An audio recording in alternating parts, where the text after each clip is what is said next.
Et bonsoir YouTube, bonsoir Twitch, bonsoir. Je vois qu'il y a des witches aussi, déjà, ça fait plaisir. Bonjour, bonsoir, oui, bonsoir. Bonsoir Hélène. Ah oui, t'as mis les petits smiles, vacances et tout, mais grave, moi je suis grave en vacances. Et enfin, je suis pas en vacances, excusez-moi, mais j'ai envie de. Je crois que ça se ressent un petit peu dans mon décor que j'ai envie de partir à la plage. Oui, je crois. Donc voilà, je vous ai fait un petit décor avec du sable et des petits coquillages. À la base, en plus, comment expliquer ça? J'avais prévu de prendre du sable en fait, mais c'était pour une déco extérieure un petit peu. Et finalement, bah voilà, je sais pas pourquoi, j'ai eu envie de vous faire ça. Je me suis dit, ça collait bien en plus je veux dire, avec le thème. Et voilà, comme on est en été, il fait chaud, tout le monde part en vacances. Et ben voilà, je me suis mis dans l'ambiance, petite vacances. Je me suis dit, vous, ça vous fera plaisir, un petit peu d'eau là, un petit peu aussi de fraîcheur. Parce qu'il fait chaud. Et franchement, on l'a vraiment invoqué ce soleil. Je sais pas pour vous, mais vous savez, déjà quand on commençait en juin, il faisait pas très beau. Et c'est vrai qu'on l'a attendu. Et enfin, il est là. Hein. Et puis le soleil avec la chaleur, hein, en plus, hein, avec tout ce qui va avec, bien sûr. Les moustiques, les mouches, tout ça, super. La meuf très très très très positive quoi. Non, ça fait du bien, franchement, c'est l'été, hein, c'est cool, ça fait plaisir. Et, euh, et bon, voilà. Et en fait, donc ambiance été, wally walou, bonsoir. Écoutez, bonsoir. J'ai même pas dit bonsoir, du coup, j'ai dit les witches, mais Lydie, bonsoir, Lily aussi. Coucou, Elodie, à l'arrache, aussi. Contente que vous soyez là. Donc voilà, on parlait du temps, mais c'est vrai qu'hier en fait il a fait pas très beau en fait. Et nous il a annoncé en fait, ils avaient dit qu'en fait, comme c'était justement la pleine lune du tonnerre, pardon, j'ai bifurqué. Ah, j'arrive plus à parler. Ils avaient dit qu'en fait, il y aurait de l'orage du coup et une pluie. En fait, ça serait une pluie de 1 mois. Tout ça en un jour, dans une journée, on va dire. Et en fait, on a eu de la pluie, oui, mais ça a été quoi. On n'a pas été inondé non plus. Donc, je sais pas vous si votre côté ça a été le cas, mais nous, ça a fait du bien, ça a un peu rafraîchi aussi quand même. Donc voilà, et puis pourquoi je vous parle de la pleine lune, c'est parce qu'on va aborder le sujet ce soir. Donc j'attends qu'en fait tout le monde prenne sa place, j'attends un petit peu que les gens peut-être arrivent.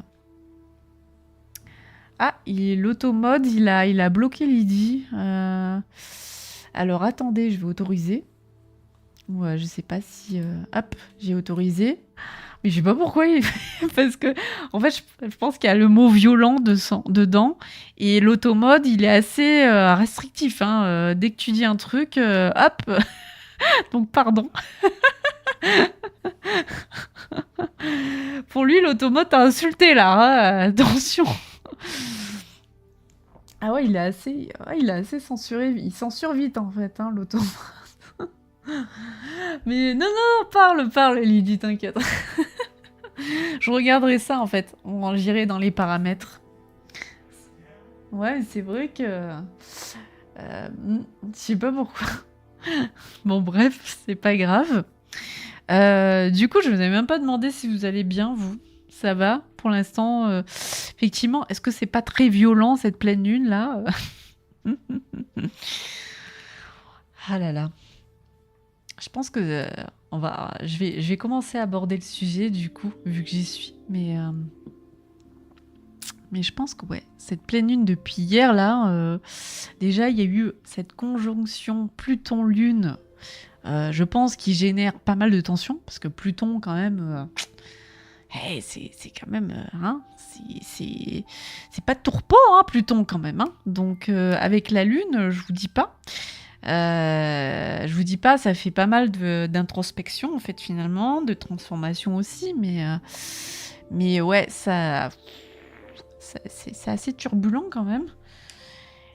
En plus, il y a une opposition Soleil avec la pleine Lune aussi, donc ouais, on est quand même bien dans des trucs. Ouais, c'est pas zen quoi, hein. On n'est pas dans la détente là, hein. On n'est pas dans la détente des vacances en plus, hein. Non, c'est vrai. Donc voilà, si vous le voulez bien, en fait, on va un petit peu explorer signe par signe ce que cette pleine lune génère en fait cette semaine.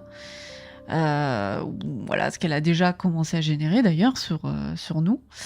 Et voilà, l'influence, tout ça, dans quel secteur ça va influencer. Donc je me suis appuyée un petit peu de la technologie, mais aussi je suis allée voir plusieurs sources et tout pour faire en fait ce petit, comment dire, ces mini en fait descriptions de la pleine lune avec ses signes. Donc voilà, je rappelle aussi, je suis pas astrologue, donc voilà, mais je me suis appuyée sur pas mal de sources en fait. Donc voilà. Ouais, tu vois, Lydie, on n'est pas du tout dans les détentes, hein. Moi, je suis bien d'accord. Ouais, enfin, moi aussi, j'ai très mal dormi. Donc voilà, je sais pas si sur YouTube, Hélène, si toi, ça t'impacte déjà, si tu ressens un petit peu les influences de la pleine lune, en bien ou en mal, bien sûr. Mais, euh, mais ouais, je vais commencer à faire la petite description.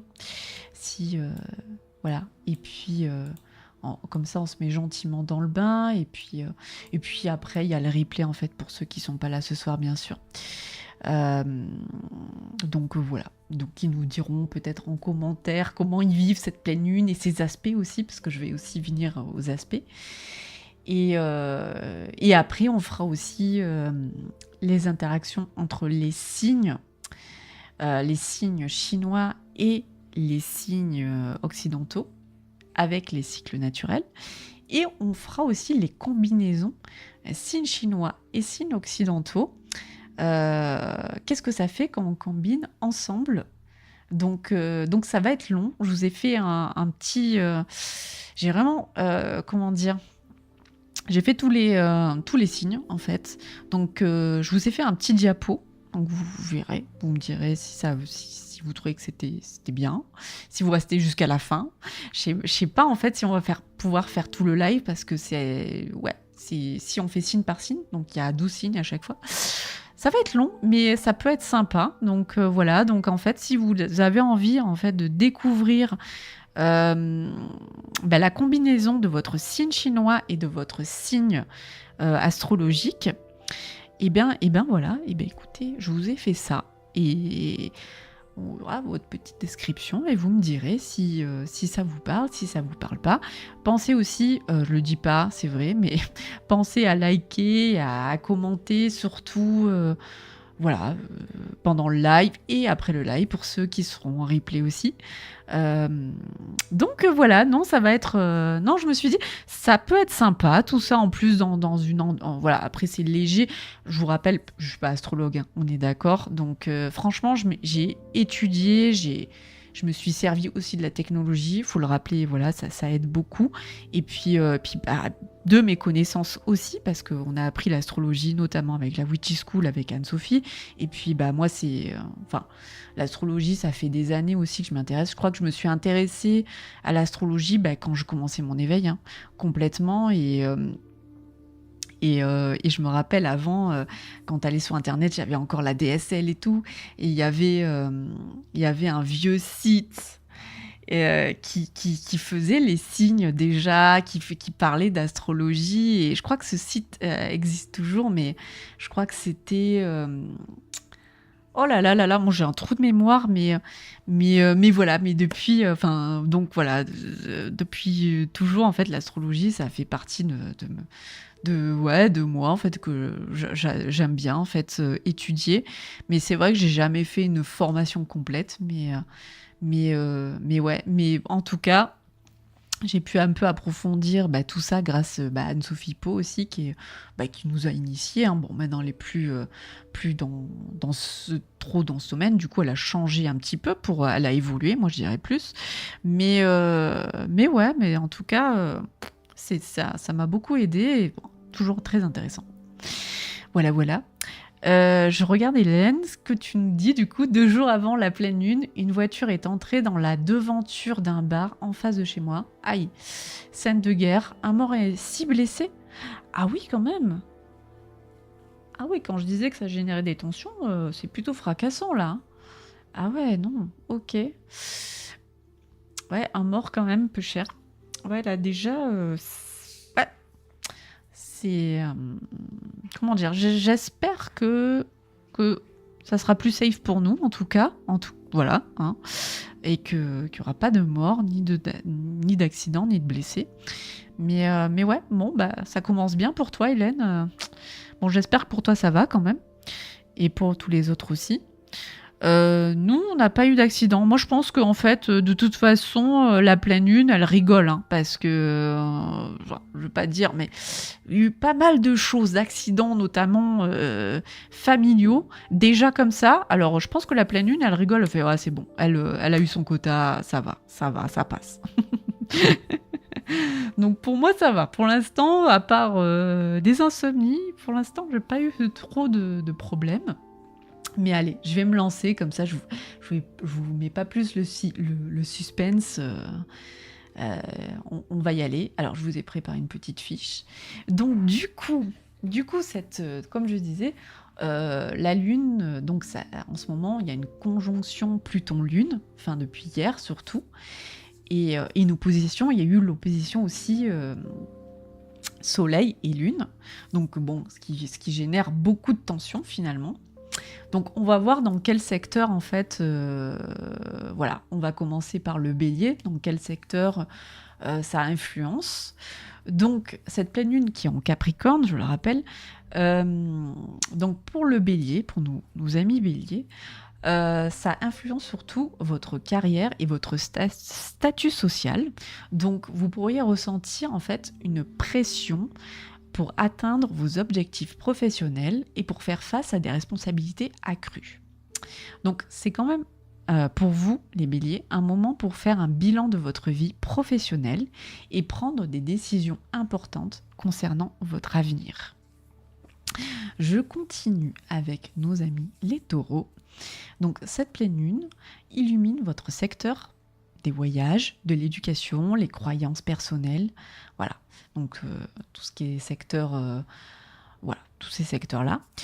Vous pourriez ressentir le besoin de vous ouvrir à de nouvelles expériences, d'apprendre quelque chose de nouveau ou de revoir vos convictions personnelles. C'est un bon moment pour planifier un voyage ou pour entreprendre des études. Donc c'est pas mal. Ouais, finalement, ça va. Je pense que le bélier aussi, ça va. Hein. C'est bien, en fait, parce que le bélier, j'ai envie de dire, il est quand même habitué. Lui, il met la pression, le bélier, hein, quand même. Lui, il met d'habitude la pression. Donc je pense que ça va un peu le booster pour ses objectifs professionnels. Je trouve que c'est pas mal, en fait.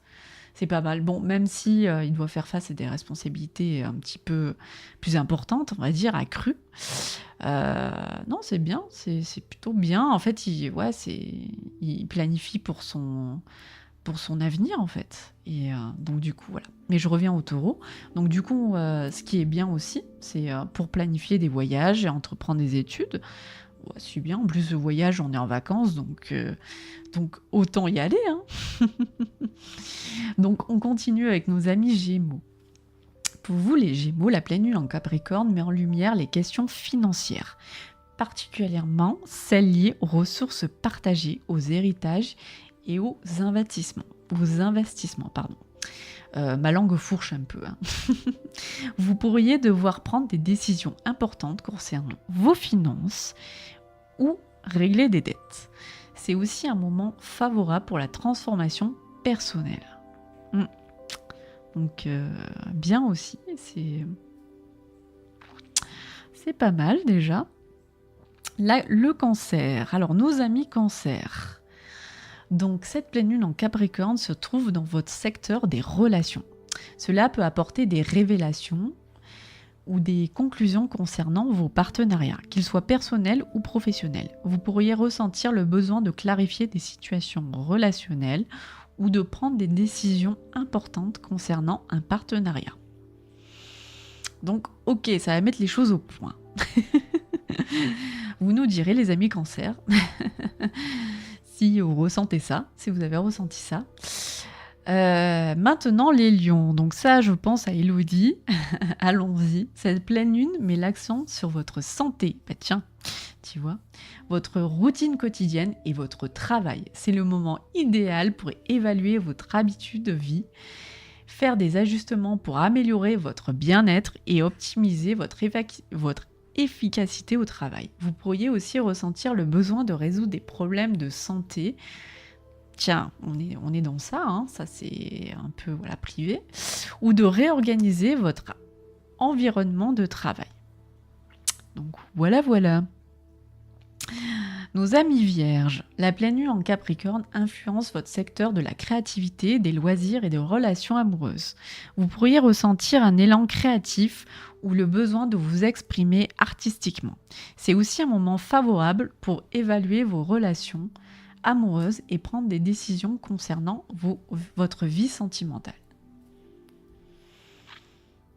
Je lis ce que dit Elodie. Elles ne sont pas terribles, mes habitudes de vie. Oui, très envie de régler mes problèmes de santé. Tu m'étonnes.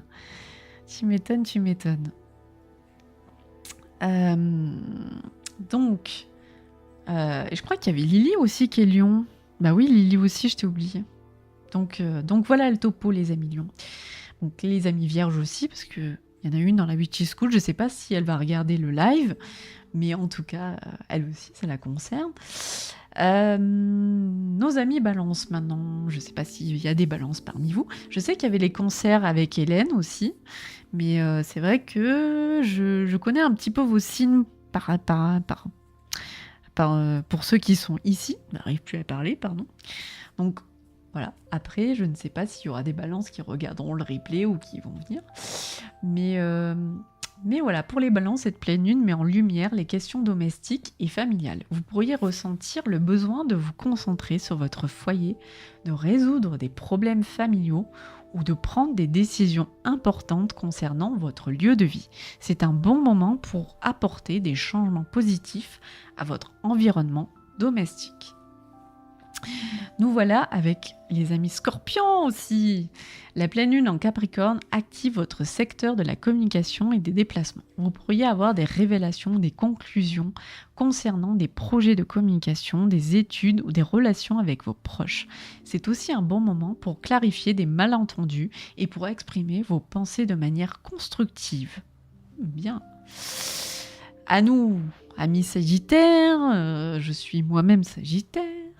Bon, j'ai quand même beaucoup de planètes en Scorpion et en Capricorne, donc bon, ça influence aussi. Mais bon, quand même, cette pleine lune met l'accent sur vos finances personnelles et vos valeurs. Vous pourriez devoir prendre des décisions importantes concernant vos revenus, vos dépenses ou vos investissements.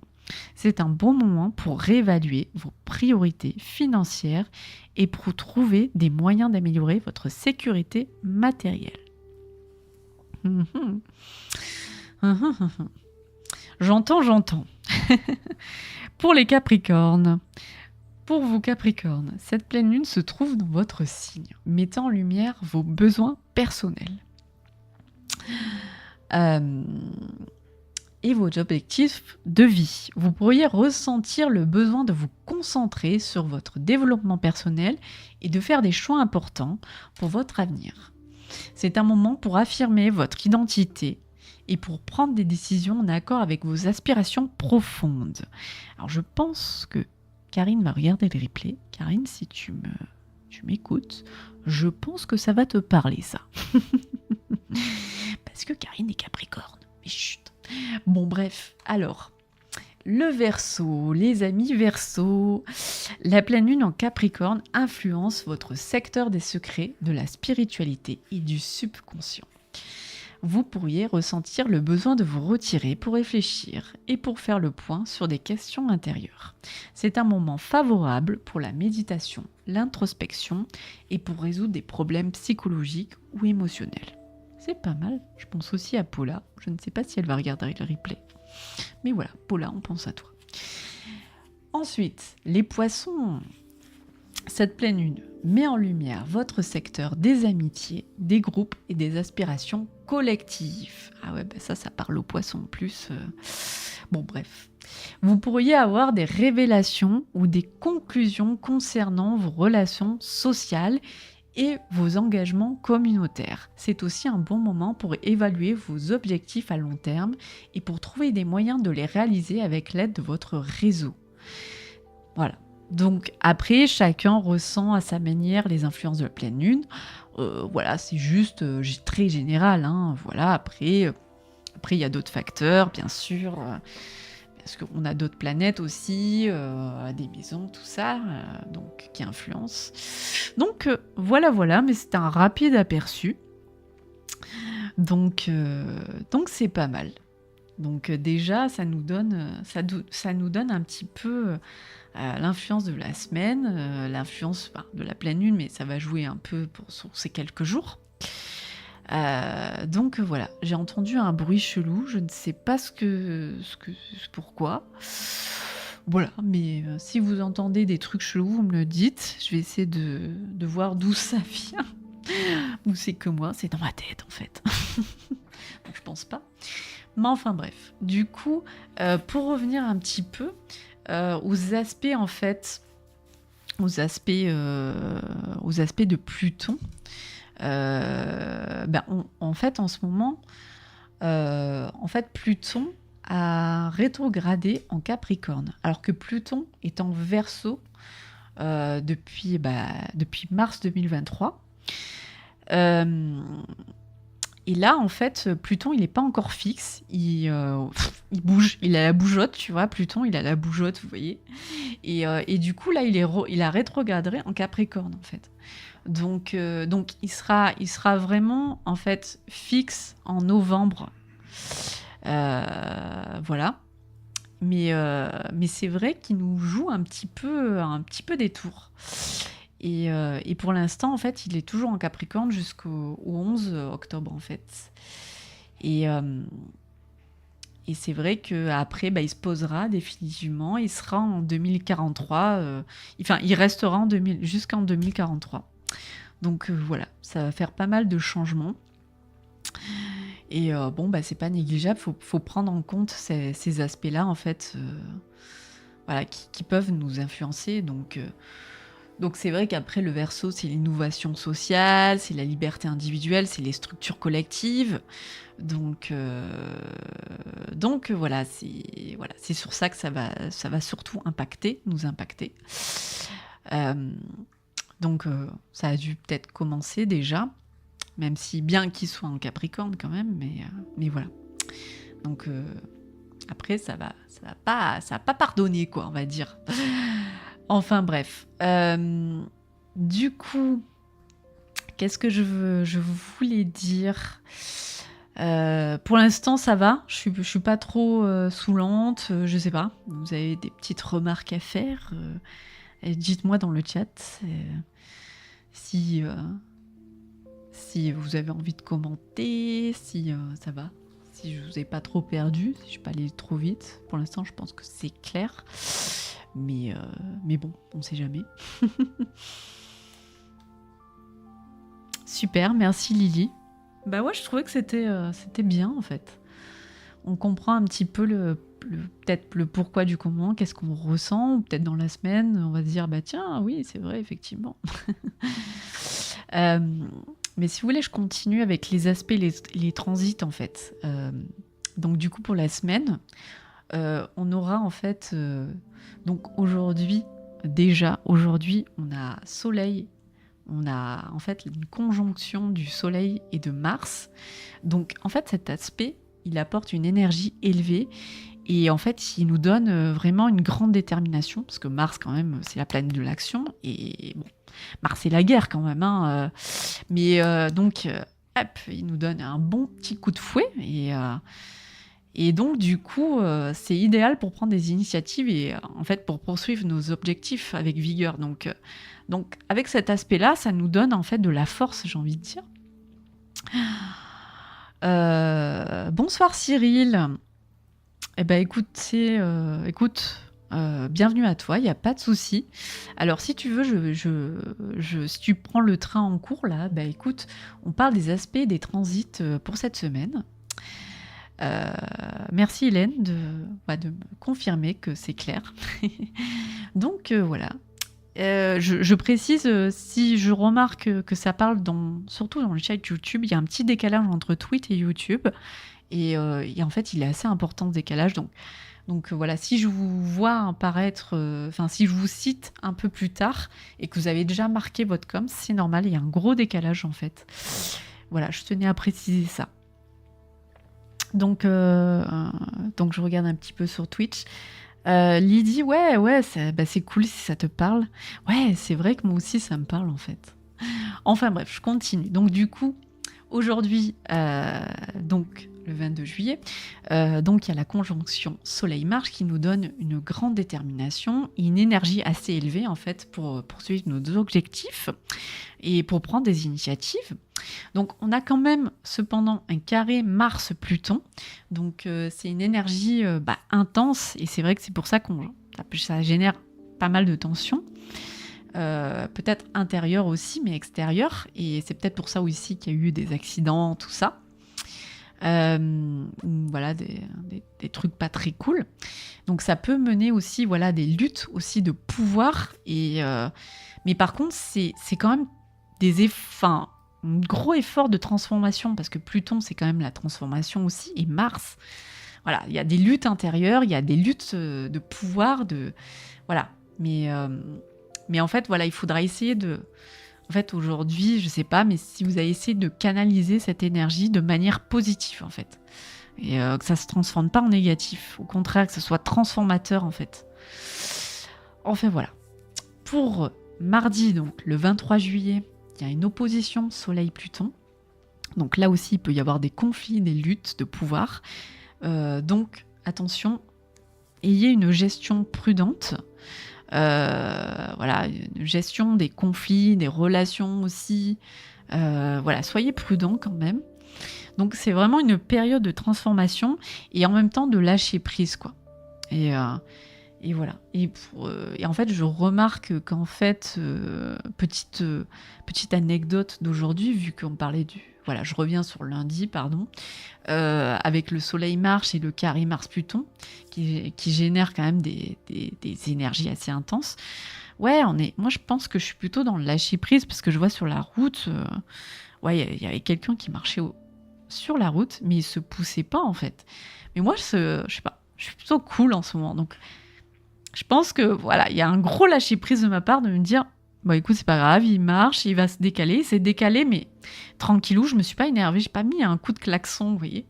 Puis même, il y avait des gens qui mettaient la pression derrière, genre ils klaxonnaient et tout, mais écoute, voilà, klaxon, qu'est-ce que tu veux faire? Je vais pas écraser les personnes, je vais pas m'énerver, ouais, je suis restée zen, hein, parce qu'il fut un temps en voiture, moi, j'étais pas très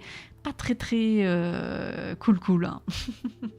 Donc là j'aime bien. Là, je suis bien. Je suis peut-être alignée, je sais pas. Mais en tout cas, ouais, ça nous fait travailler en nous, le lâcher prise, la détente, se dire zen, de toute façon, crier, gueuler, ça va servir à rien, ça va gêner encore plus. Donc voilà. Je regarde un peu ce que Cyril... j'adore... Alors, je sais pas si c'est ton pseudo ou si c'est ton nom de famille, mais ça me fait rire quand même. Donc pardonne-moi. Tu me diras, Cyril, si c'est ton pseudo ou ton nom de famille. Mais bon, en tout cas, pardon si je rigole et que tu me dis que c'est ton nom de famille, que ça doit te saouler, excuse-moi. Mais en tout cas, j'aime bien. Alors, ok, merci, j'écoute. Oui, la pleine lune, on avance. Je pardonne mes douleurs au corps. Bref, on avance. Mais pas de conflit, pardonner. Ouais, c'est ça la vibe en fait. C'est pardonner et surtout se dire bah, c'est pas important, ça va. Au contraire, si je commence à générer de la tension, ça va être encore pire en fait. Ça va être encore pire. Et au contraire, canaliser et transformer tout ça, ouais. C'est ça l'idée, transformer ça en énergie positive et que l'issue finale soit positive ou disons que ça apporte quelque chose de pas négatif en tout cas. Donc, c'est bien si tu arrives à faire ça. Bravo, quoi. Alors, je poursuis.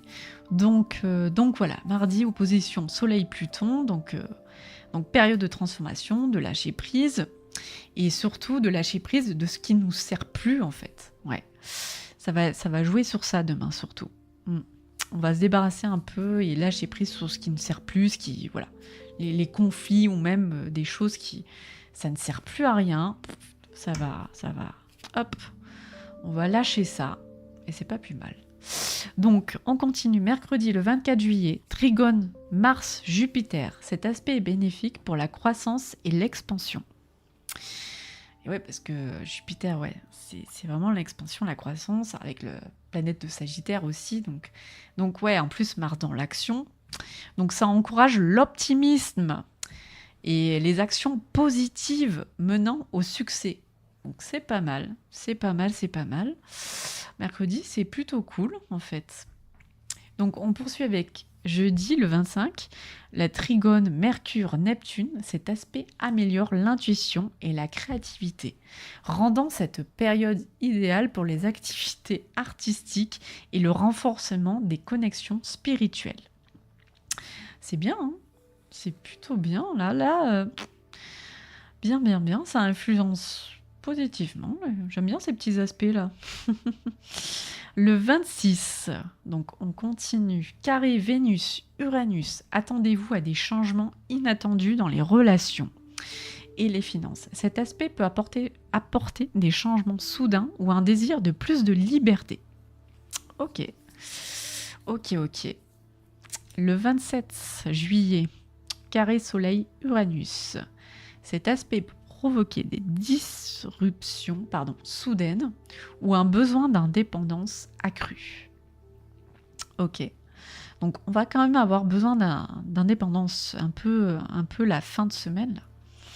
Ok. Il va falloir être flexible et ça va nous demander une ouverture d'esprit un peu pour gérer les surprises. Donc, ok, vous êtes prévenus. Alors, 28 juillet 2024, Trigone, Soleil-Neptune. Cet aspect harmonieux renforce la compassion et l'intuition spirituelle.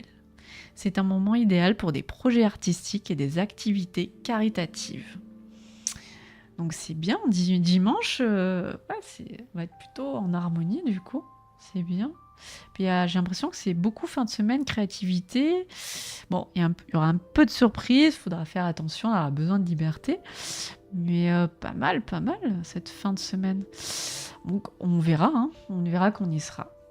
Donc il y a quand même cependant, dimanche, une opposition Mars-Neptune.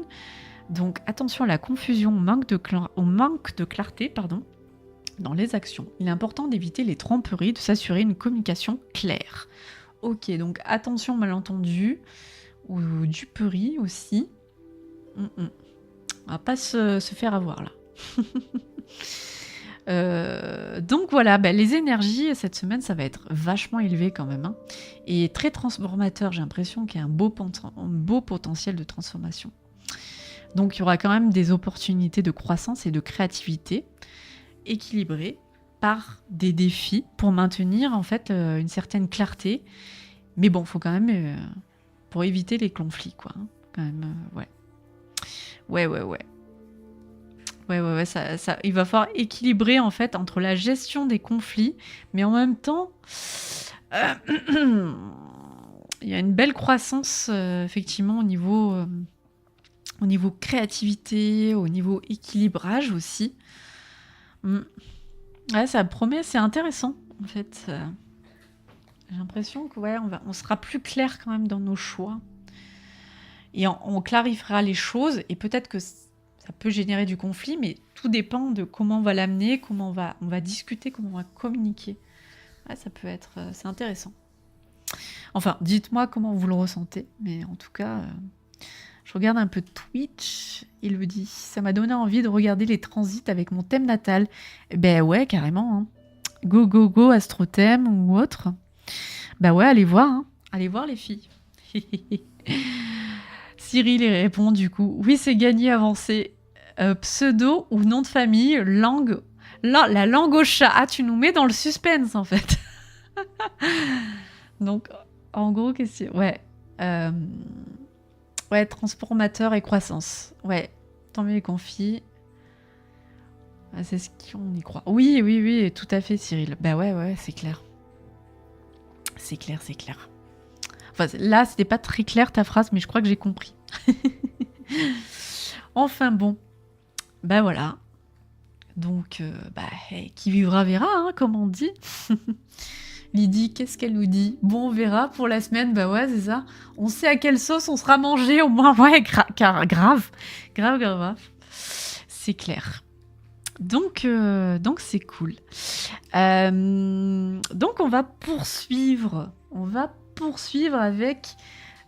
comme je disais, en fait, ce live, en fait, il est sous le thème du coup de l'astrologie, mais surtout des combinaisons de nos signes occidentaux, donc l'astrologie occidentale et l'astrologie chinoise. Donc voilà, je me suis un peu penchée sur ça. J'avais envie, en fait, aussi de faire...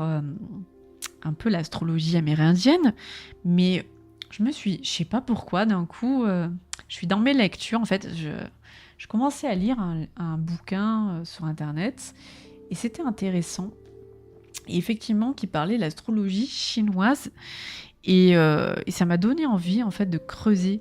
Donc, j'ai pas tout creusé, comme je le redis, je suis pas astrologue non plus, même si je m'y intéresse, mais j'ai trouvé qu'en fait l'astrologie chinoise était assez riche, et en fait on nous présente un petit peu comme comment dire, comme juste les signes chinois, et puis voilà, et puis alors que quand même c'est tout un truc quand même qu'on s'y intéresse. Et je sais pas, hein, vous me direz si peut-être qu'il y a des aficionados de l'astrologie chinoise ici, ou en replay. Mais en tout cas, j'ai trouvé que c'était intéressant, et notamment de voir un petit peu avec nos signes occidentaux, qu'est-ce que ça donnerait. Donc, du coup, ça tombe bien, le livre que je lis, ça nous a donné ces combinaisons. Puis après, j'ai trouvé d'autres sources qui fait en fait que je me suis plongée dans ce truc-là. Et je me suis dit, peut-être que ça intéresserait, en fait, ça vous intéresserait, vous, de découvrir, en fait, les influences combinées de votre signe astrologique et de votre signe chinois. Donc, en fait, voilà, je vais faire un rapide description de l'astrologie chinoise. Alors, attendez, je vais trouver une petite fiche parce que je vous ai préparé des petits trucs vite fait. Et après, je viendrai au signe. Je ferai signe par signe, en fait, avec un petit diapo et tout. Mais déjà, en fait, c'est pour un petit peu vous présenter l'astrologie chinoise. Voilà, enfin, vite fait, quoi. Donc, l'astrologie chinoise, en fait, comment dire, c'est... en fait, c'est des... Bon, voilà, les astronomes chinois... en fait, parce que j'ai plusieurs fiches et je savais pas comment aborder le sujet, en fait, parce que j'ai tellement de trucs que en fait, à force, je me suis dit, merde, là, je pourrais pas tout dire. Donc, excusez-moi, je vous introduis un peu à l'arrache. Donc, en fait, l'astrologie chinoise, déjà, c'était pas la même chose que l'astrologie occidentale. Donc, l'astrologie chinoise est basée sur un calendrier lunaire qui s'inspire des mouvements et des positions des corps célestes. Donc, contrairement en fait à l'astrologie occidentale, qui lui se concentre principalement sur les constellations zodiacales du zodiaque tropical. Donc, déjà, c'est très différent. Sachant que l'astrologie chinoise, elle prend en compte les cycles lunaires et les années solaires. Donc voilà, il y a tout un... Voilà. Déjà, il y a des symboles. Donc il y a le yin, le yang. Elle prend aussi en compte, donc il y a 4 gardiens célestes. Donc les gardiens célestes, c'est des créatures mythologiques qui protègent les 4 directions cardinales. Donc là aussi, il y a des 4 directions cardinales. Donc ça rejoint un petit peu le chamanisme aussi, c'est ça que j'aime bien aussi. Et du coup, en fait, chaque gardien est associé à une saison, à une couleur et à un élément spécifique. Donc en fait, on a déjà, pour le premier, le dragon azur ou vert, en fait. Il est de couleur verte ou bleue, en fait. Et en fait, son élément, c'est le bois. Il représente la croissance et la vitalité. Donc, en fait, ensuite, on a le tigre blanc, donc, qui est associé à l'ouest, donc à cette direction, à l'automne, et à la couleur blanche et à l'élément métal. Il symbolise la force et la rigueur. Ensuite, nous avons l'oiseau vermillon, qui est associé au sud et à l'été, et à la couleur rouge. C'est l'élément du feu. Il représente la chaleur et la prospérité. Donc, il y a aussi, pour finir, la tortue noire, associée au nord, à l'hiver, et à la couleur noire. Elle est l'élément d'eau. Donc ça rejoint un peu, pour moi, les connotations chamaniques, mais je ne vais pas faire de comparaison sur celle-ci, déjà. Mais voilà. Elle symbolise la longévité, la protection. Parfois, elle peut représenter un serpent, soulignant un aspect duel, un peu un aspect guerrier. Donc voilà. Donc déjà, en fait, c'est pour dire. Après, je disais, c'est pas tout à fait fini, parce qu'il y a un 5e élément qui représente la Terre. Et en fait, je vais peut-être écorcher son nom parce que je suis pas chinoise, mais il s'appelle le Qilin. Et le Qilin, en fait, vous avez peut-être vu ce film Les Animaux Fantastiques. Il est passé hier en plus, c'était rigolo, j'ai trouvé que c'était marrant. Et en fait, c'est une sorte de licorne jaune. Et donc, en fait, lui, en fait, il est au milieu des 4 éléments déjà cités, et il représente l'équilibre. Et voilà, il symbolise vraiment le centre, et il représente vraiment la stabilité, en fait. Et donc, le Qilin, dans la tradition chinoise, c'est une créature bienveillante, et elle apparaît souvent dans les mythes et les légendes chinoises. Donc c'est vu comme un bon présage, un présage de prospérité et l'arrivée d'un sage.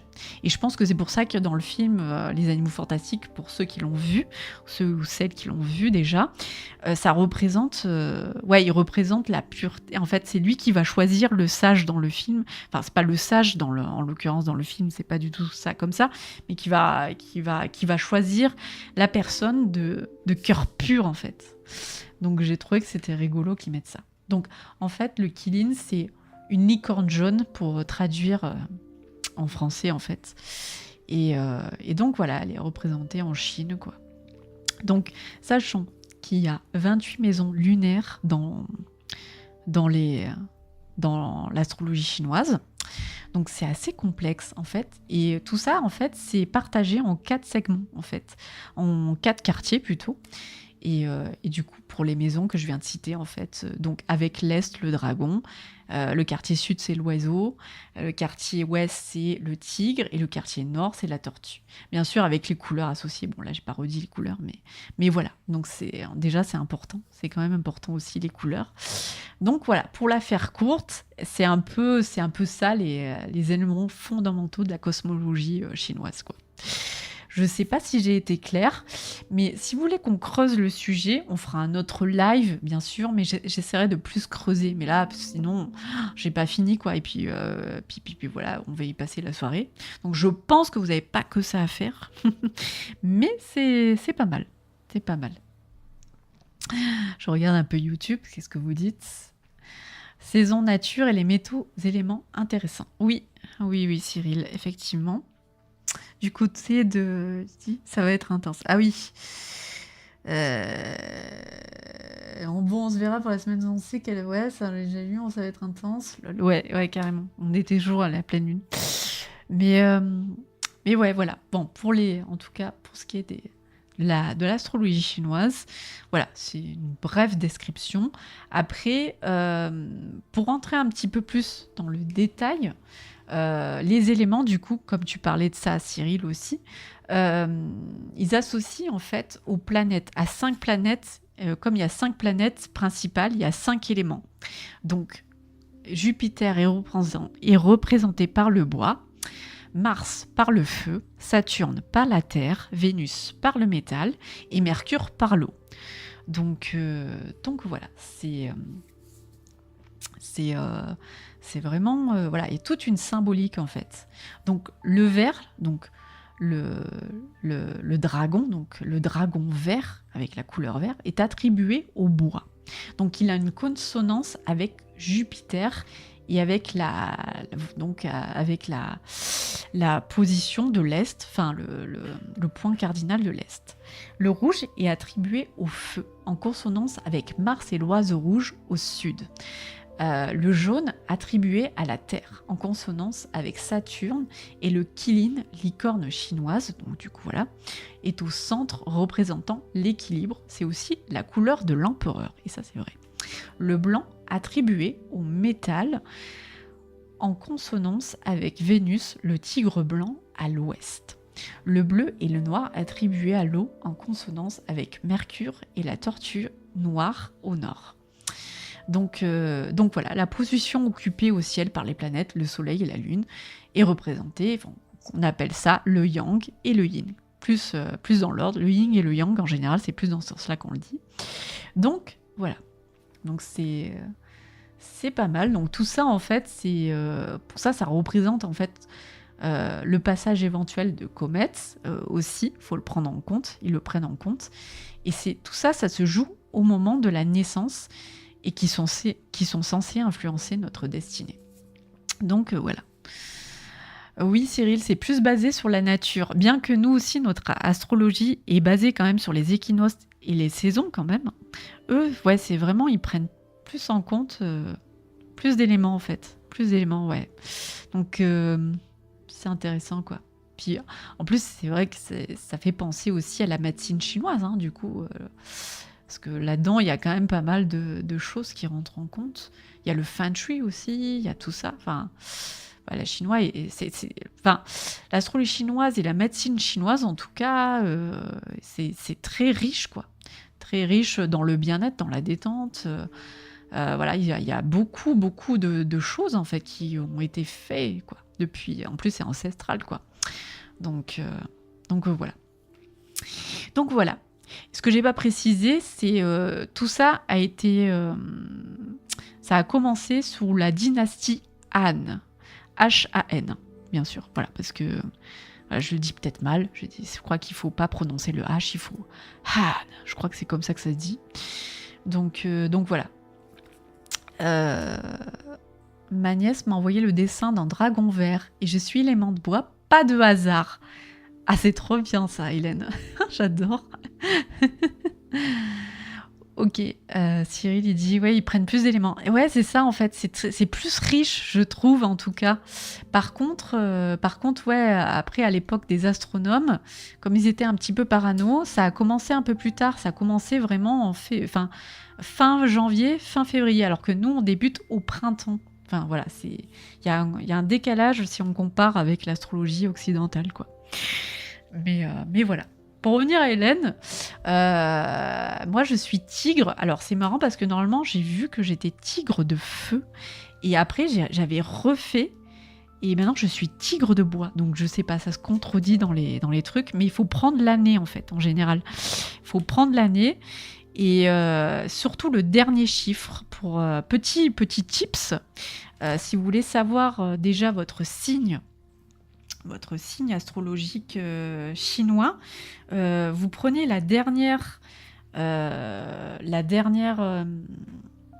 comment dire, l'année, en fait, le dernier chiffre de votre année, et vous commencez par, dans l'ordre des signes du coup chinois, donc qui commence par le rat et qui se termine normalement par le cochon.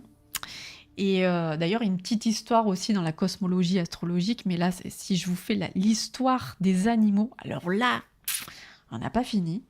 Mais voilà, mais en fait, comme ça se base sur les années de naissance, c'est là qu'il faut regarder. Et donc, voilà, partant du... Donc, vous pouvez facilement, c'est un petit repère pour savoir quel signe astro vous êtes.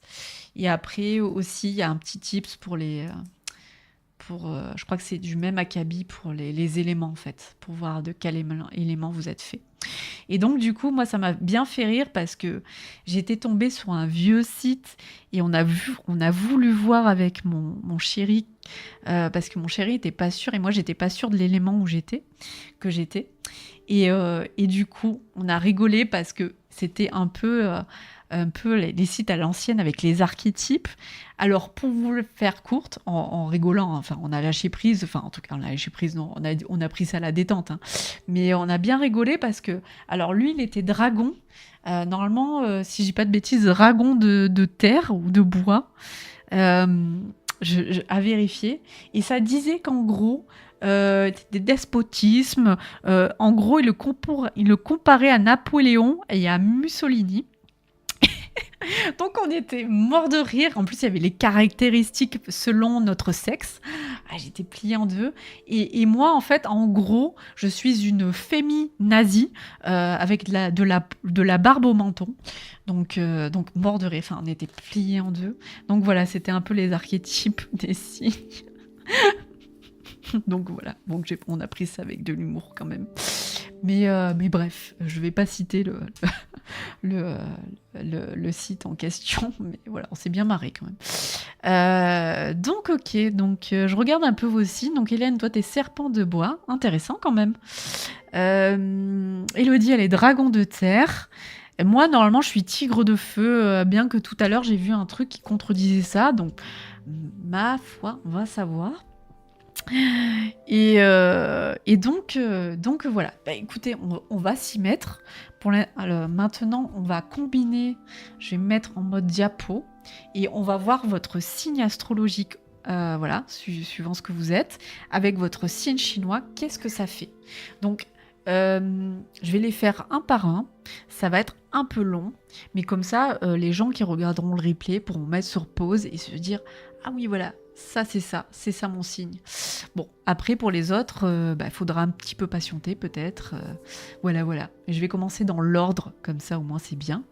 Mais peut-être avant, je vais vous parler des cycles de la nature avec les signes combinés justement avec nos signes à nous, d'occidentaux, et les signes chinois.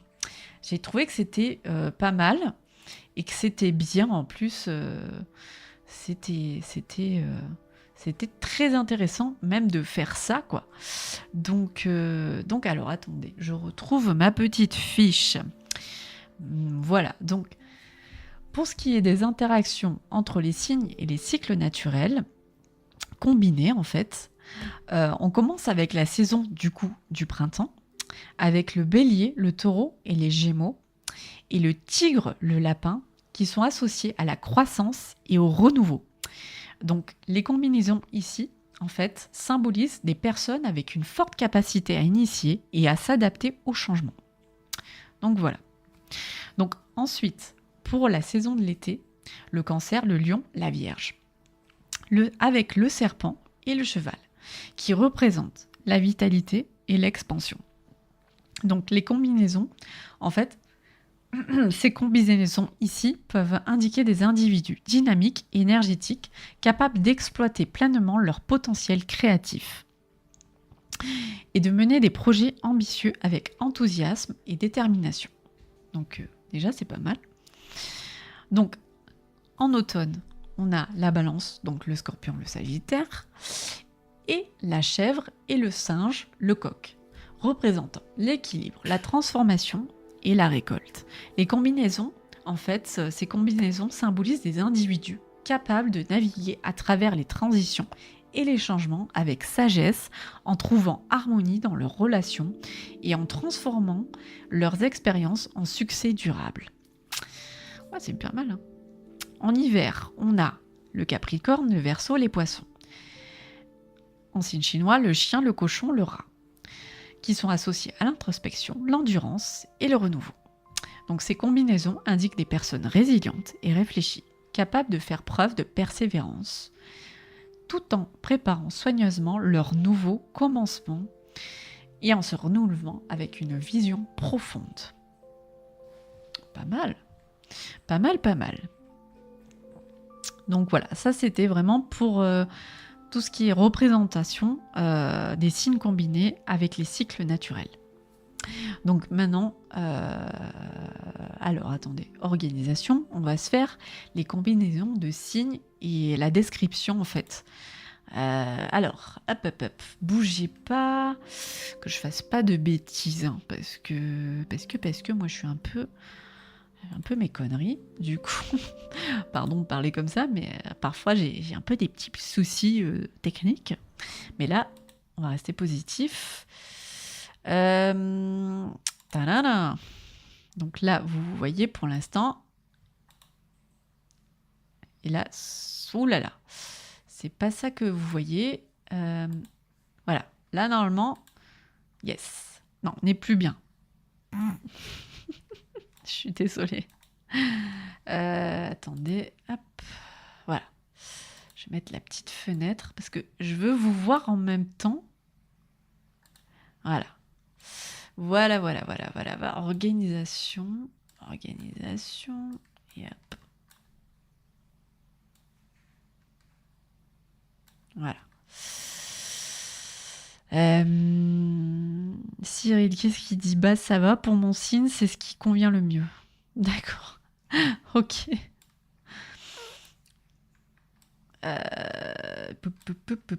Et donc j'ai... Alors attendez, excusez-moi. Voilà. Normalement, là je vous ai... Hop, je vous ai tous.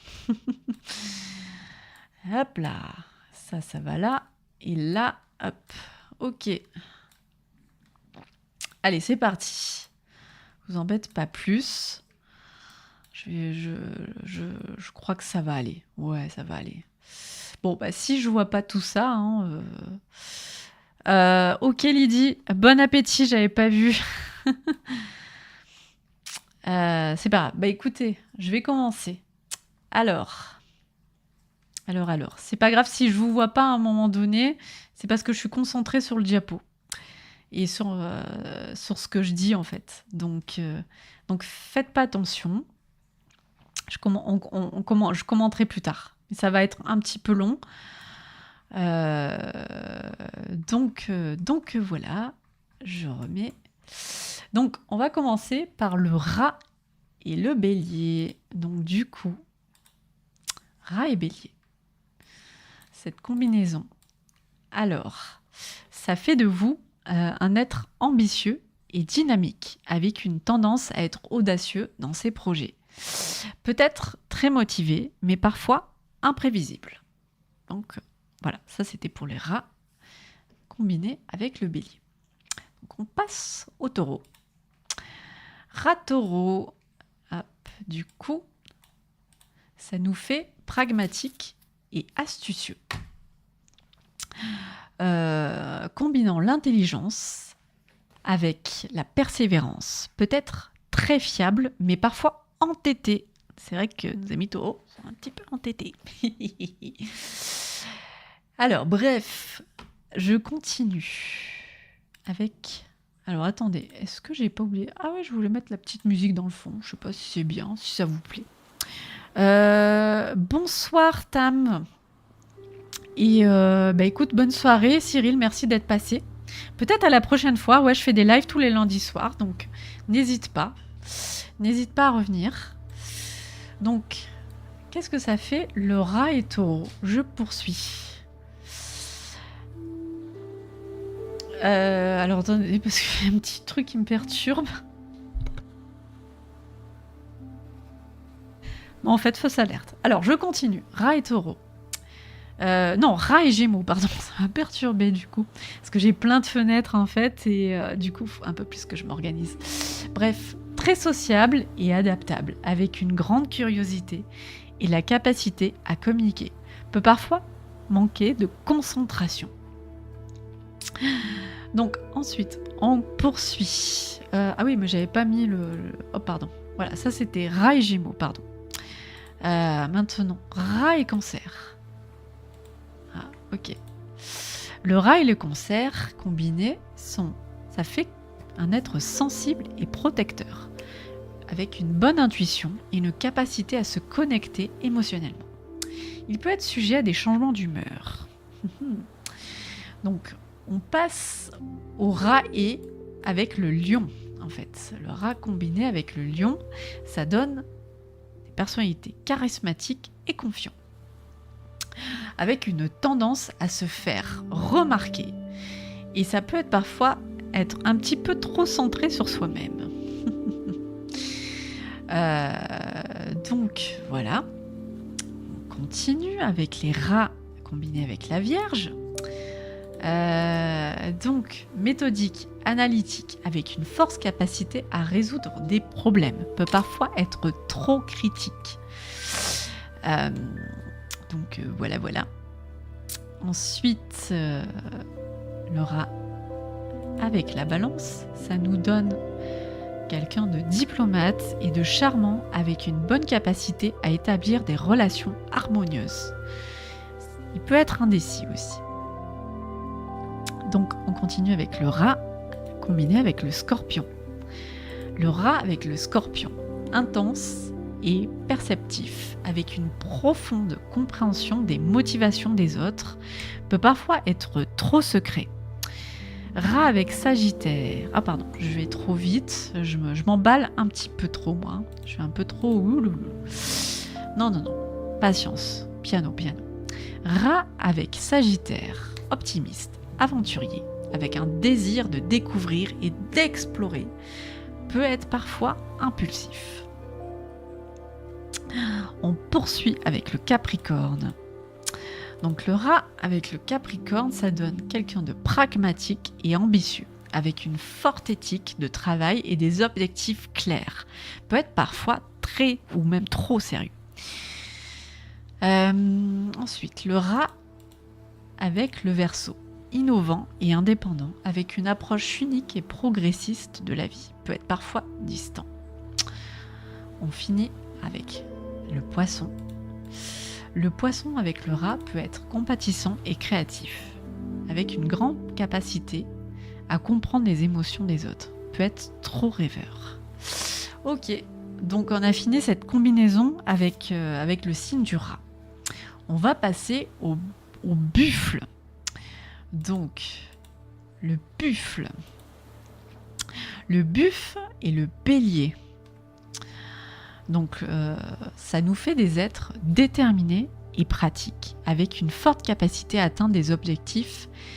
Il peut être parfois rentrer en conflit avec des autres personnes, et avec, en fait, comme si combiné avec le bélier, ça sera vachement impulsif. En fait, vous êtes des êtres peut-être trop impulsifs. Ok, on continue avec le taureau. Le buffle et le taureau, cette combinaison nous donne des êtres très stables et fiables, avec une grande persévérance et un sens pratique. Ça peut être parfois être un peu trop rigide.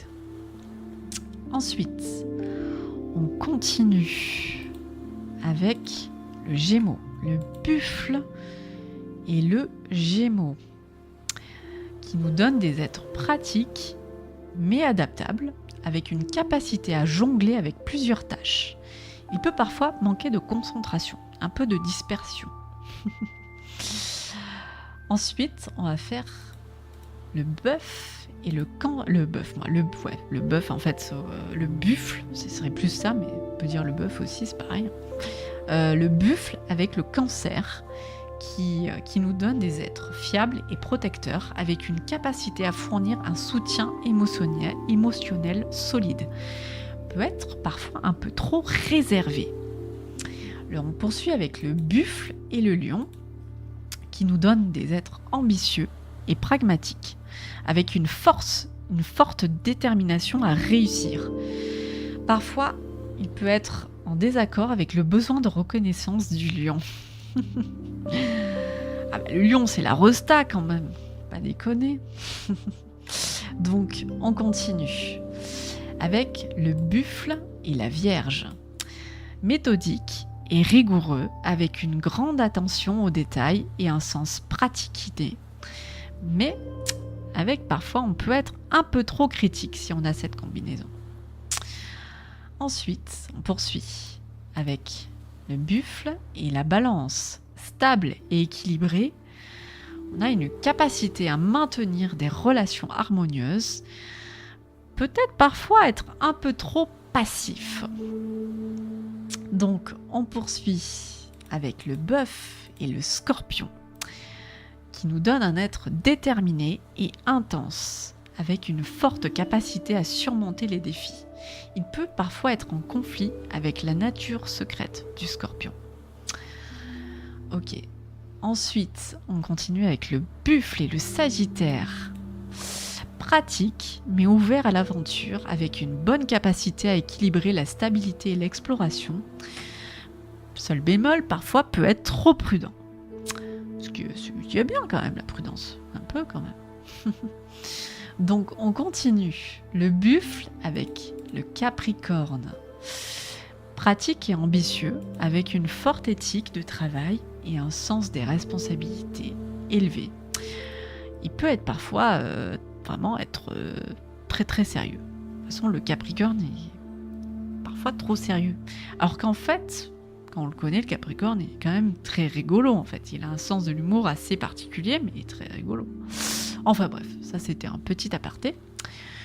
Donc on continue avec les buffles et le Verseau, ce qui nous donne une combinaison de pratique, mais très innovant, avec une capacité à combiner la tradition et l'originalité. Peut être parfois en désaccord avec les idées progressistes du Verseau. Donc, donc original, tradition, mais quand même pas trop progressif. Attention, faut pas trop être... Bref, je continue. Le buffle avec les poissons, qui nous donne une stabilité, un sens pratique, et c'est combiné avec une grande empathie et une compréhension des choses. Mais parfois, il peut être trop pragmatique pour le rêveur poisson. Ok.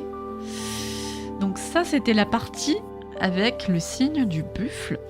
On poursuit avec nos amis sous le signe du tigre. Donc le tigre avec le bélier, qui nous donne une combinaison d'êtres audacieux et dynamiques, avec une forte volonté de réussir, peut-être parfois trop impulsif. Ensuite, le tigre nous donne... Le tigre et le taureau nous donnent un être passionné, mais très pratique, avec une forte détermination. Il peut être aussi en conflit avec la nature plus stable du taureau, en fait. Et ouais, le tigre, lui, c'est la passion. Donc, bref, je poursuis avec le tigre et les gémeaux.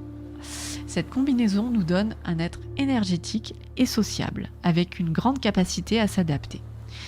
Il peut parfois, comme d'habitude, manquer de concentration et être dispersé. Ce qui est logique.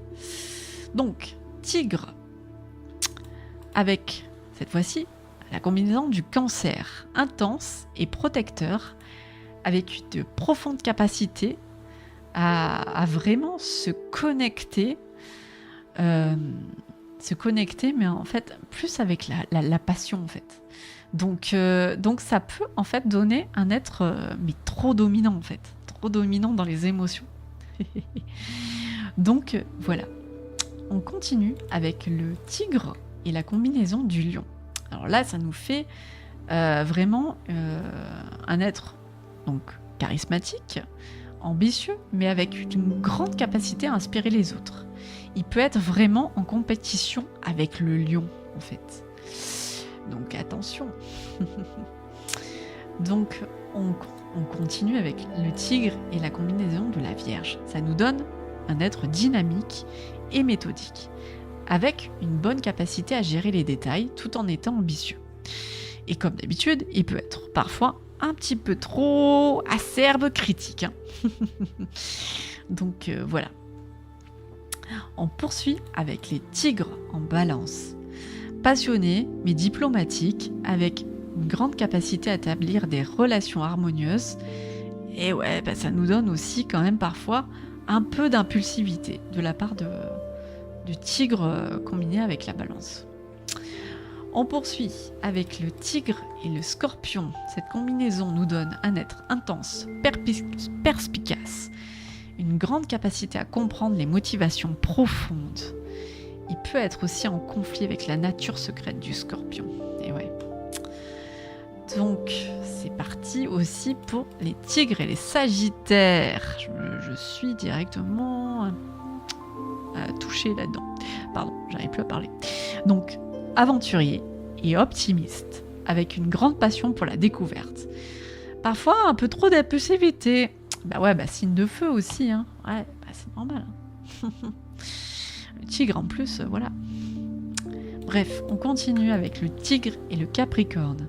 Ambitieux et déterminé, avec une forte éthique de travail. Ça peut être parfois être en désaccord avec le pragmatisme du capricorne. Ouais, ça doit être détonnant cette combinaison quand même. Mais c'est pas mal, je trouve, ouais. Pour les projets en tout cas, intéressant. Ensuite, tigre et verseau, innovant et audacieux. Une capacité à penser en dehors des sentiers battus. Tu m'étonnes pour le verseau, c'est ça. Peut être parfois en conflit avec les idées progressistes du verseau. C'est toujours pareil en fait. Hein.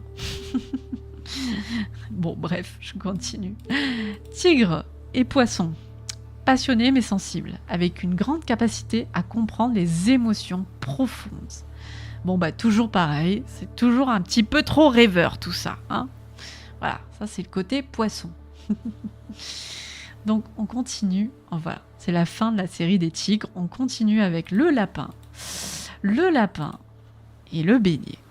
Donc doux mais dynamique, avec une capacité à apporter une touche de compassion à l'énergie du bélier. Peut parfois être trop timide. Donc ok, on continue avec le lapin et le taureau. Sensible et pratique, avec une capacité à créer un environnement harmonieux. Peut parfois être trop passif. Et ouais. Donc du coup, on continue avec le lapin et la combinaison du Gémeaux. Ça nous donne des êtres sociables et adaptables, avec une grande capacité à communiquer. Donc peut parfois manquer de direction. Ok. Donc on continue. Le lapin avec le Cancer. Très protecteur et empathique, avec une capacité à comprendre profondément les autres, peut parfois être trop sensible, par contre. Ok. Les lapins avec le lion nous donnent une combinaison d'être charmant et diplomate, avec une capacité à équilibrer la puissance du lion avec douceur. Peut parfois être en retrait. Donc en fait, cette combinaison adoucit un petit peu, hein, j'ai l'impression, les êtres un peu de feu là, les signes de feu, c'est marrant. Donc on continue. Le lapin et la Vierge, prudent et méthodique, avec une grande attention aux détails et une capacité à soutenir les autres. Peut parfois être trop réservé. Ouais, ok. Donc maintenant, le lapin et la Balance, doux et harmonieux, avec une capacité à établir des relations équilibrées, peut être parfois trop influençable. Donc, on poursuit avec le lapin et le Scorpion. Cette combinaison nous donne des êtres sensibles et profonds, avec une capacité à comprendre les émotions complexes. Peut être parfois un peu trop introverti. Du coup, on continue avec le lapin et le Sagittaire, sociable et ouvert, avec une capacité à équilibrer l'aventure et la sensibilité, peut parfois être trop passif. Ok, intéressant. On continue avec le lapin et le capricorne. Pratique, mais sensible, avec une capacité à apporter de la douceur à la rigueur du capricorne. Peut être parfois trop réservé. Donc, le lapin avec le Verseau, ça nous donne, cette fois-ci, une combinaison créatif et diplomate, avec une capacité à combiner l'originalité avec la compassion. Peut être aussi parfois distant. Alors, ensuite, le lapin avec le Poisson, sensible et compatissant, avec une grande capacité à comprendre et à soutenir les autres, peut être trop rêveur. Ouais. Ok. Alors, on poursuit cette série avec le dragon. On a fini avec le lapin. Je trouve ça très intéressant quand même. Alors, nous avons mis les dragons avec le signe du Bélier. Charismatique et audacieux, avec une grande énergie et un fort désir de réussir. Ça peut parfois entrer en conflit avec l'impulsivité du Bélier. Tu m'étonnes. Ensuite, on poursuit avec la combinaison du dragon avec le Taureau, confiant et pratique, avec une grande capacité à réaliser ses objectifs. Peut être parfois en désaccord avec la stabilité du Taureau. Ok. Donc, on va poursuivre avec la combinaison du dragon et des Gémeaux. Dynamique et communicatif, avec une grande capacité à explorer de nouvelles idées, peut parfois manquer de concentration, comme d'habitude. Pour nos amis Gémeaux, j'adore. Le dragon avec le Cancer nous donne quelqu'un de charismatique, mais protecteur, avec une grande capacité à comprendre et à soutenir les autres. Peut parfois être trop dominant. Ok. On poursuit avec les dragons et le lion. Très puissant, et ambitieux, avec une grande présence et un désir de leadership. Peut être parfois en compétition avec le lion. Ok. On poursuit avec le dragon mélangé avec la Vierge. Ça nous donne un être ambitieux, mais méthodique, avec une capacité à combiner force et précision. Peut être parfois, comme à son habitude, un petit peu trop critique. Ah, c'est facile de dire ça, hein, quand même, les pauvres. Ils sont gentils, les vierges. Ils ont l'esprit critique, quoi. Bon, je plaisante. Allez, on continue avec les dragons et avec la balance, qui nous donne des êtres charismatiques et diplomatiques, avec une grande capacité à établir des relations harmonieuses. Peut être parfois un peu impulsif, un peu trop impulsif. Bon, ok. Le dragon avec le Scorpion, ça nous donne quoi? Ça nous donne un être intense et puissant, avec une grande capacité à comprendre les motivations profondes. Ben ça, c'est comme d'habitude. Mais par contre, comme d'habitude aussi, ça peut entrer en conflit avec la nature secrète du Scorpion. Ben, tu m'étonnes. Bon, on continue aussi avec les dragons et les Sagittaires. Ce mélange-là nous donne l'aventurier, un être aventurier et optimiste, avec une passion pour la découverte. Mais parfois, ça donne trop d'impulsivité. Voilà, comme d'habitude, on a une sacrée réputation, et signe de feu.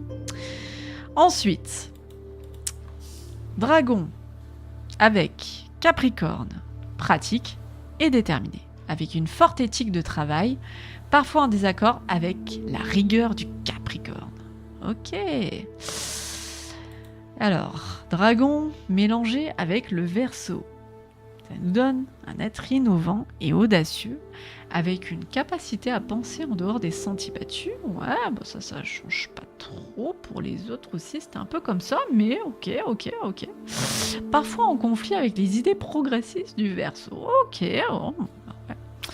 D'accord. Bon. Ensuite, dragon avec Poisson. Passionné, mais sensible, avec une compréhension des émotions profondes. Parfois, un peu trop rêveur. J'ai l'impression qu'il nous dit souvent ça. J'adore. Bon, c'est pas grave. C'est la fin de la série des dragons. C'était intéressant quand même. On poursuit avec le serpent. Le serpent, ça nous donne, avec le bélier, ça nous donne une combinaison charismatique et intelligent, avec une tendance à l'analyse approfondie. Cette combinaison peut mener à une période réfléchie, mais parfois être un peu en conflit avec l'impulsivité du bélier. On poursuit avec le serpent mélangé au taureau, ça nous donne pratique et perspicace, avec une grande capacité à travailler de manière méthodique. La stabilité, mais aussi le serpent peut parfois être trop secret pour le taureau. Ok, le serpent avec le gémeau, intelligent et communicatif, et une grande capacité à comprendre les autres. Peut-être parfois trop réservé pour les gémeaux. Ok. Serpent avec le cancer, profond et protecteur, avec une grande capacité de compréhension des émotions. Ça c'est normal, c'est la base des cancers. Ils sont capables de créer des liens forts. Ah, c'est bien ça. Et peut être parfois trop introspectif pour le cancer. Ok. Ensuite, le serpent avec le lion. Charismatique et mystérieux, avec une forte présence, ils ont une grande capacité à attirer l'attention, mais peuvent entrer en compétition avec l'ego du lion. Ah. Ensuite, le serpent avec la Vierge, méthodique et analytique, avec une approche précise des problèmes. Ils sont efficaces, mais peuvent être parfois trop critiques. C'est un peu redondant ça quand même, pour les Vierges. Bref, serpent avec balance, diplomate et stratégique, avec une capacité à créer des relations harmonieuses. Ils ont un sens aigu de la justice, mais peuvent parfois être perçus comme distants. Ok, ouais, c'est intéressant comme combinaison, je trouve. Serpent et scorpion. Intense et perceptif, avec une compréhension approfondie des motivations, comme d'habitude. Tu m'étonnes, là ça doit être pire, ça doit être encore plus amplifié. Cette combinaison est très puissante, mais carrément. Mais le serpent peut être parfois trop mystérieux pour les scorpions. Il y a toujours un truc, j'adore. Ensuite, le serpent avec le sagittaire, profond mais avide de connaissances, avec un désir d'aventure. Ils sont intellectuellement stimulants, mais peuvent être en désaccord avec le besoin de liberté du Sagittaire. Ok. Bon, continue. Avec la combinaison du serpent et du Capricorne, ça nous donne un être pratique et ambitieux, avec une forte éthique de travail. Ils forment une combinaison solide, mais le serpent peut être trop en retrait pour le Capricorne. Intéressant. Ensuite, on continue avec le serpent mélangé au Verseau. Ça nous donne un être innovant et intuitif, avec une capacité à penser de manière originale. Ils sont progressistes, mais peuvent parfois être trop en retrait. On poursuit aussi avec le serpent et le poisson. Sensibles et spirituels, avec une grande compréhension émotionnelle, ils sont compatissants, mais peuvent être trop rêveurs, comme d'habitude. Ok, donc on a fini avec la série des serpents, avec le signe du serpent. On poursuit cette fois-ci avec le cheval, le signe du cheval. Donc la combinaison du cheval avec le bélier nous donne quelqu'un d'énergétique et aventureux, avec une forte volonté de réussir. Cette combinaison est dynamique, mais peut être parfois trop impulsive. Ok. Ensuite, on poursuit avec le taureau. Le taureau et le cheval nous donnent pratique et déterminé, avec une grande capacité à réaliser des objectifs. Ils sont stables, mais peuvent parfois être trop rigides. J'ai un petit truc de la nature un esprit de la nature qui est apparu. Mais chut, c'est pas grave. On poursuit avec le cheval et le gémeau. Cette combinaison nous donne un être sociable et curieux, avec une grande capacité à s'adapter. Ils aiment explorer, mais peuvent manquer de concentration. Ensuite, le cheval et le cancer, protecteur et énergétique, avec une grande capacité à offrir du soutien. Ils sont chaleureux, mais peuvent être parfois trop indépendants. poursuit avec le cheval et le lion. Charismatique et dynamique, avec une forte présence, ils forment une combinaison brillante, mais peuvent être en conflit avec le besoin de reconnaissance du lion. Donc, ok, on continue. Est-ce que je suis pas allée un peu trop vite? Donc, on continue plutôt avec le cheval et la Vierge, pardon. Pratique et méthodique, avec une capacité à travailler efficacement. Ils sont rigoureux, mais peuvent être parfois trop critiques. Donc voilà, super. Donc ensuite, on continue avec le cheval et la combinaison de la balance, social et harmonieux, avec une grande capacité à établir des relations équilibrées. Ils sont diplomatiques, mais peuvent être parfois trop passifs. Ensuite, on continue avec le cheval et le scorpion. Il est intense et déterminé, avec une grande capacité à surmonter les défis. Ils sont passionnés, mais peuvent être trop secrets.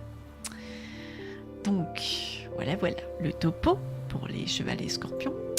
On continue avec le cheval et les sagittaires. Aventuriers, optimistes, avec une grande passion pour la découverte, ils forment une combinaison enthousiasme, mais parfois trop impulsive. Ok. Donc, on poursuit avec le cheval et le capricorne.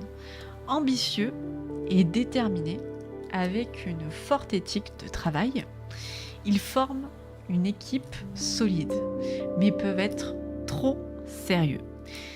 Donc, ça nous donne quelqu'un de vraiment encore trop sérieux pour les Capricornes à chaque fois. Donc, on continue avec le cheval et le Verseau. Innovant et sociable, avec une grande capacité à penser de manière originale. Ils sont progressistes, mais peuvent être parfois perçus comme distants.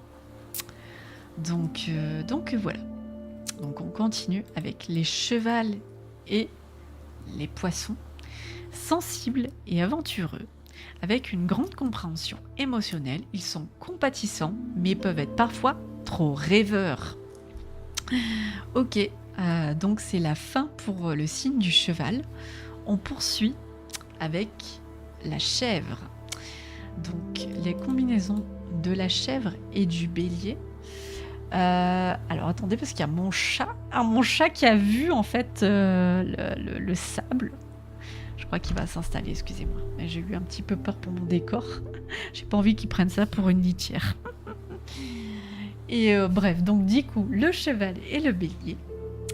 Donc ça nous donne un être créatif et sensible, avec une capacité à initier des projets avec compassion. Ils sont inspirants, mais peuvent être trop passifs pour le bélier. Donc, on continue aussi avec la chèvre et le taureau, pratique et doux, avec une grande capacité à créer un environnement harmonieux.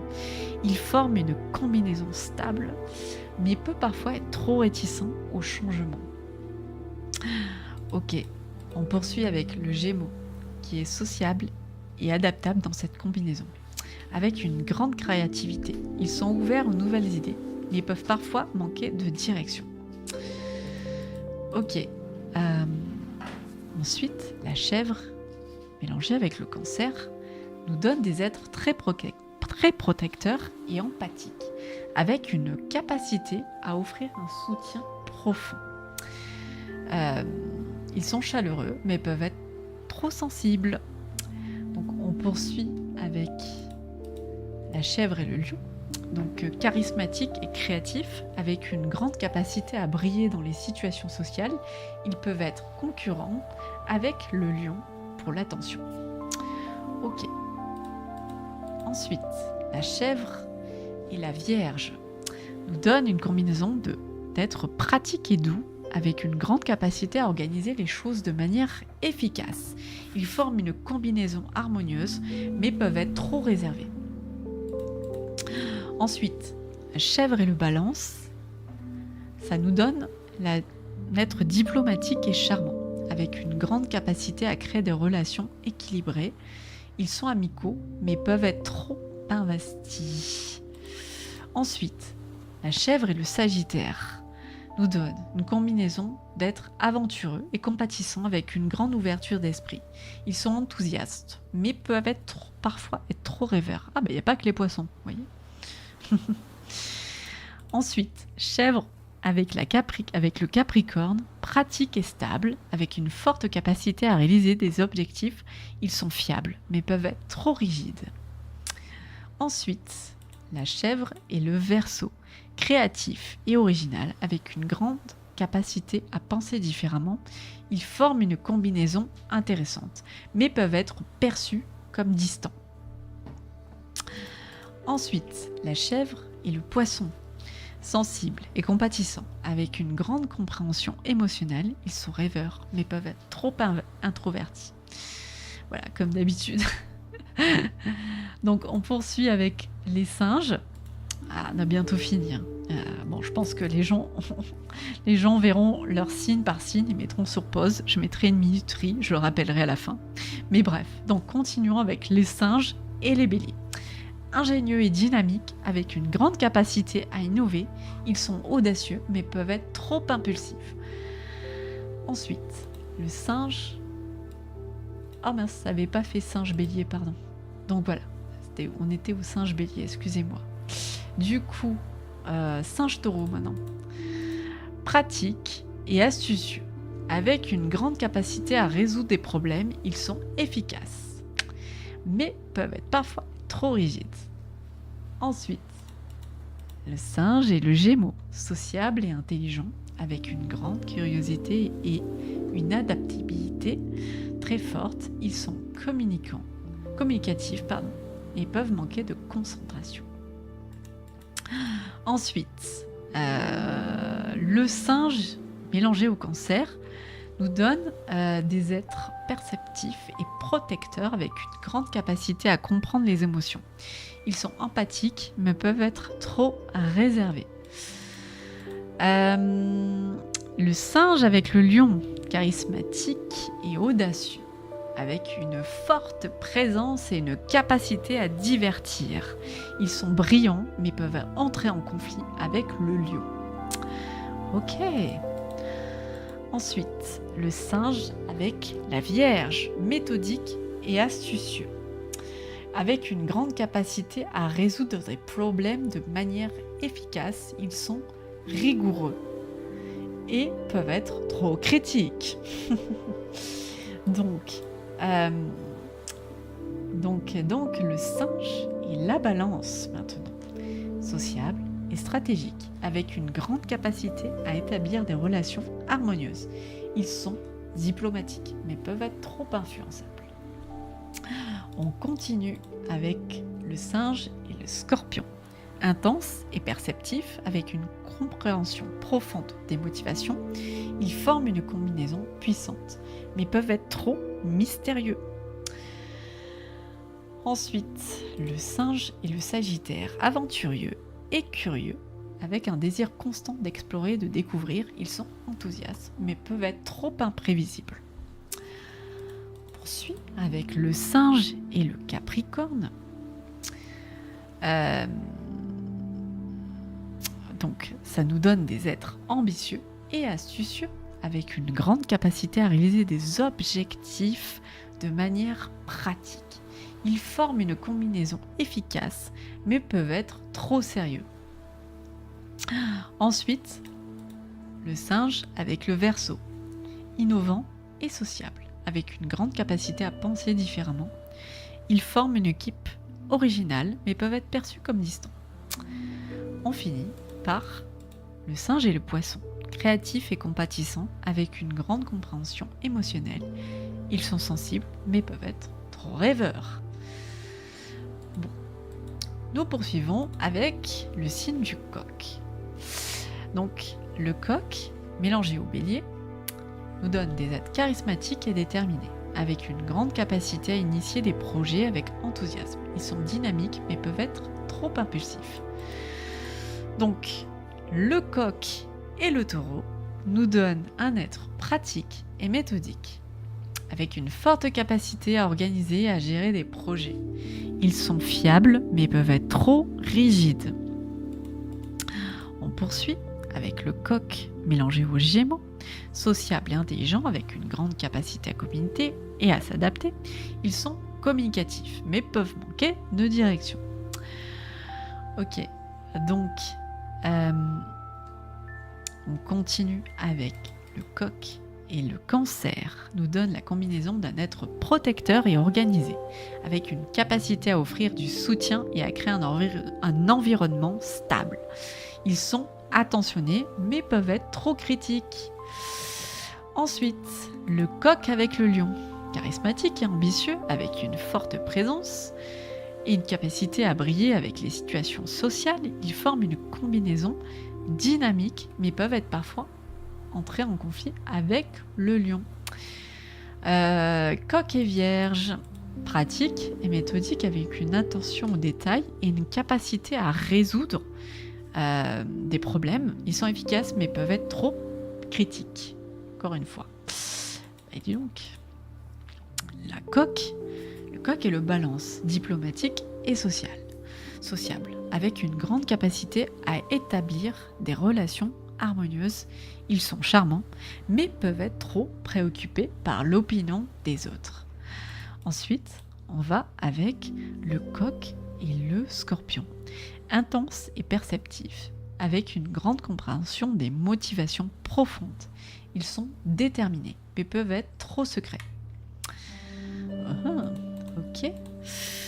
Le coq et le Sagittaire, aventurier, et optimiste, avec un désir constant de découvrir et d'explorer.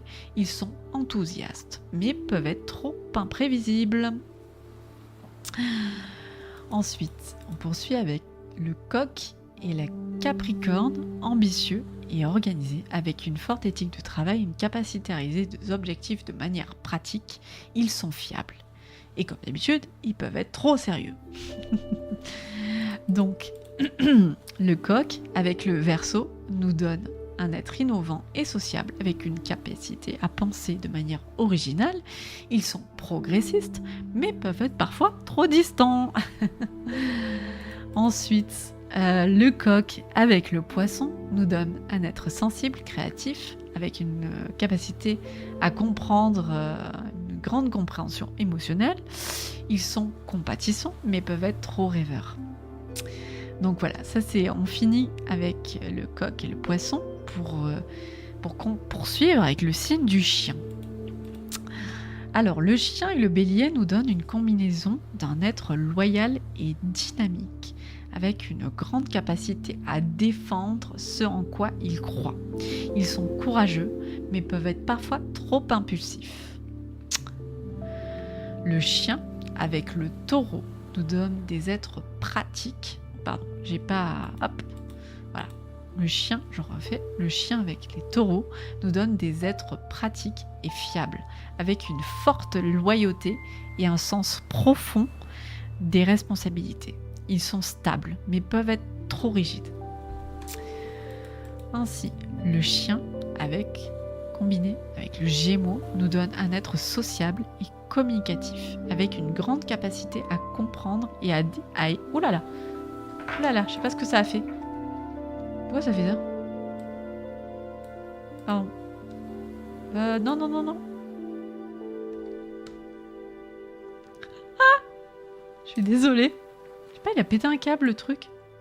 Ça, c'est les esprits de la nature, il me faut une farce. Oh là là. Je suis désolée. Alors attendez, je vais reprendre. Donc on était au chien et aux Gémeaux. Voilà. Bah alors, pas ce qu'il nous a fait. Ça nous refait une blague. Qu'est-ce qu'il y a? Putain, je comprends pas. Qu'est-ce que j'ai fait? Non. Stop. Est-ce que c'est pas un signe pour dire que je m'arrête? Mais j'aimerais continuer quand même. J'aimerais continuer quand même. Ou alors on se fait ça la semaine prochaine. Oui, parce que merci le modo, parce que j'en peux plus là. Ça y est, je regarde le chat. Je suis désolée, en fait, je regardais plus le chat. Bonne soirée. Enfin, je pense que tout le monde est parti du coup, ce qui est logique. Mais je sais pas si je poursuis parce que j'ai l'impression qu'en fait, il me fait des blagues. Mon truc me fait des blagues. Ah, vous voyez mon truc? Aïe. Bon. En fait, je sais pas si les aides de la nature ou quoi. J'ai l'impression que mon ordi me dit bon, bah ça suffit maintenant. Tu feras le reste la semaine prochaine. Sachant que la semaine prochaine, je ferai certainement le tirage pour août. Donc en cas, je continuerai la semaine prochaine. Donc là, j'ai fini avec la combinaison du chien et du gémeau. Je la referai pour ceux, voilà, parce que je crois que c'est un peu arrêté en plein milieu du coup. Et je poursuivrai la semaine prochaine. En attendant quand même, je vous mets... Alors attendez, je vais passer voilà, dans le fond d'écran. Je vous mets comment dire, je vous mettrai une petite minuterie avec les signes que j'ai déjà fait.